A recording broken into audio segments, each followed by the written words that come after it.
అందరికీ నమస్కారం. నేను మీ కిరా కార్పీని.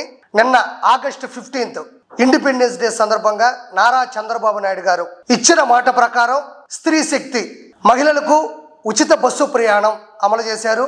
దీన్ని అట్టహాసంగా అంగరంగ వైభవంగా కార్యకర్తలు, నాయకులు, అధికారులు అందరూ కూడా దగ్గరుండి ప్రారంభించారు.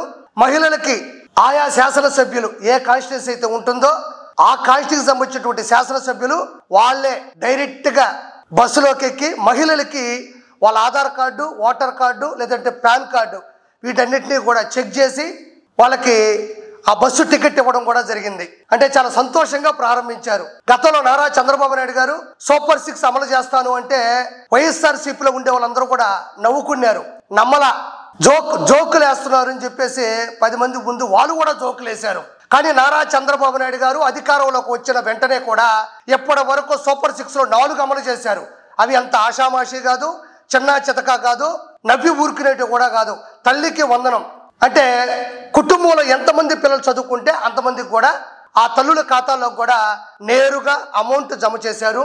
దాంతోపాటు ఏడాదికి 3 సిలిండర్లు వాటిని కూడా అమలు చేశారు. అన్నదాత సుఖీభవ, రైతుల కళ్ళలో ఆనందం చూడడానికి దేశానికి వ్యవసాయం వెన్నుముక్క అన్నట్టుగా వాళ్ళకు కూడా అమౌంట్ జమ చేశారు.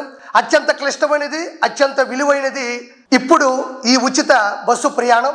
స్త్రీ శక్తి వెనక ముందు చూసుకోకుండా ఇచ్చిన మాట ప్రకారం అమలు చేయడం అనేది ఈరోజు భారతదేశంలో ఉన్నటువంటి ప్రతి రాష్ట్రంలో ఉన్నటువంటి అధికారులు కావచ్చు, అక్కడ ఉన్నటువంటి నాయకులు కూడా ఆశ్చర్యపోతా ఉన్నారు. అంటే జగన్మోహన్ రెడ్డి అధికారంలో ఉన్నప్పుడు అభివృద్ధిని ఆపేసి రావణ కాష్టంగా ఎలా మిగిల్చాడో అందరికీ తెలుసు. ఒక్క ఇటుకు కూడా పేర్చినటువంటి సందర్భాలు ఎన్నో ఉన్నాయి. అభివృద్ధి అని పేరు చెప్పి ఇప్పుడు పోలవరం ఉంది, ఒకవైపు అమరావతి ఉంది. ఆల్రెడీ అవి పనులు చాలా ఫాస్ట్ గా జరుగుతున్నాయి. ఈ సూపర్ 6కు ముందు కూడా పింఛన్ టెన్షన్ గా 1వ తారీఖు 4,000 రూపాయలు అందిస్తున్నారు. మెగా డిఎస్సి నోటిఫికేషన్ జారీ చేశారు. పోస్టులు కూడా భర్తీ చేస్తున్నారు. ఈ ఏదైతే స్త్రీ శక్తి మహిళల ఉచిత బస్సు ప్రయాణం ఏదైతే పథకం ఉందో దీనికి సంబంధించినటువంటి ఇన్ఫర్మేషన్ ఏంటంటే Palle Velugu, ultra Palle Velugu, city ordinary express, metro express ఈ 5 సంబంధించినటువంటి బస్సుల్లో కూడా మీరు pan card, Aadhaar card, voter card అంటే ప్రభుత్వం గుర్తింపు పొందినటువంటి కార్డులు తీసుకెళ్లి వాళ్ళకు చూపిస్తే 24/7 ఈ రాష్ట్రంలో మీరు ఎక్కడైనా తిరగచ్చు.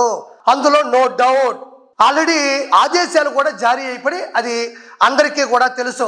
ఇది కొన్ని లక్షల మంది మహిళలతో పాటు ట్రాన్స్జెండర్స్ కి ఇది చాలా విలువైన మాట. ట్రాన్స్జెండర్స్ ని కూడా ఇందులోనే కలిపి వాళ్ళు కూడా రాష్ట్రం అంతటా కూడా నేను ఇప్పుడు చెప్పిన 5 బస్సుల్లో కూడా వీళ్ళు చాలా సంతోషంగా కూడా తిరగొచ్చు. బాబు గారు ఏదైనా మాట ఇచ్చారు అంటే ఆ మాట మీద నిలబడడం ఆయనకి మొదటి నుంచి కూడా అలవాటు. నేను జగన్మోహన్ రెడ్డిని సూటిగా ఒకటే ప్రశ్నిస్తున్నా ఈరోజు. కారు టైరు కింద తలకాయలు తొక్కుకుంటూ పోయిన నువ్వెక్కడా?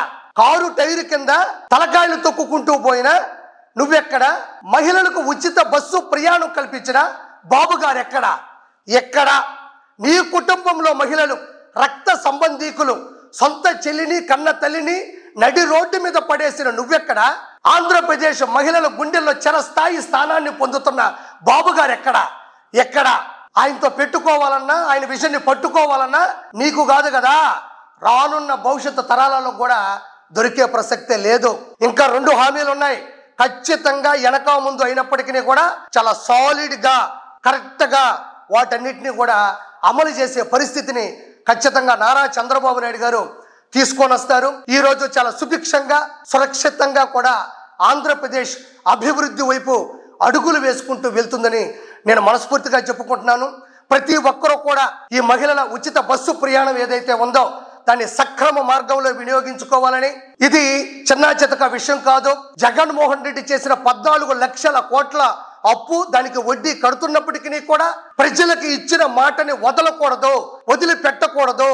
ఇచ్చిన మాట ప్రకారం కూటమి ప్రభుత్వం నిలబడుతుంది అని చెప్పడానికి ఇది ఒక మచ్చు తునక.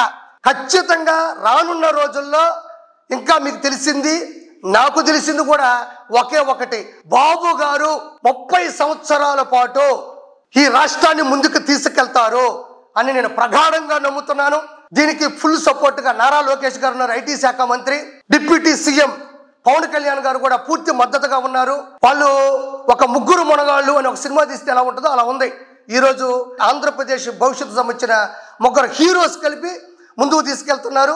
కాబట్టి ప్రతి ఒక్క విషయంలో కూడా రాజీ పడకుండా ముందుకెళ్తున్నారు. రానున్న రోజుల్లో కూడా ప్రతి హామీ అమలవబోతుందని మనస్ఫూర్తిగా తెలియజేసుకుంటూ నేను మీ కిరా కార్పేని.